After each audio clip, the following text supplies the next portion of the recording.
We follow orders or people die. It's that simple. Are we clear? Yes, sir. Are we clear? Crystal. Statistics and diagnostics are the other two buttons in the main setup screen. Statistics is just giving you the Arc Trainer totals, which will be your distance in miles, your hours, your starts, moves, on time, and days in service. I'll give you the install date as well. And that's the only information in that statistic window. Going back to the main screen again, the OEM Diag. On the plug-in units like the 772A, there's really only two screens I should say three screens we use here. The build report, which gives you all of the build data. It tells you the base and console serial number, which should be the same. MCC code version, graphics, which is the GUI screen here, code version, which should match as well. The EPEM, which is the TV, software firmware version, the lower control drive firmware, and then the install date, and the date and time that it is right now, heart rate device, how many errors are in the log, and the brake type, which can't be changed. This is just more for informational purposes. The next button is the error log. Brings up the error log, which has a single error recorded in it.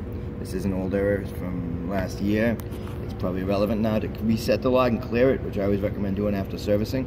Just press the reset button, it will beep twice loudly, and when you go back in the log, it will be empty. The power system in a plug-in unit really doesn't tell you anything. It tells you the low board temperature and strides per minute. So if you want to make sure your stride sensor or your speed sensor is working, you can see it here in real time. I started moving, so it should show it. It takes a second. It reports a little slowly. Or it's not working in this room right now. Okay. I can cut that out. And the last buttons are the touch test. The incline calibration is irrelevant on the plug-in units because they calibrate automatically. That's for the self-powered battery units. Touch test, it's just to show if the screen's working properly. You can look for a non-functional spot in the screen. Everywhere you touch, the blue lines will intersect. If you touch it and the blue line intersects way off, then you know your calibration is off. Which brings me to the last screen, which is touch cal.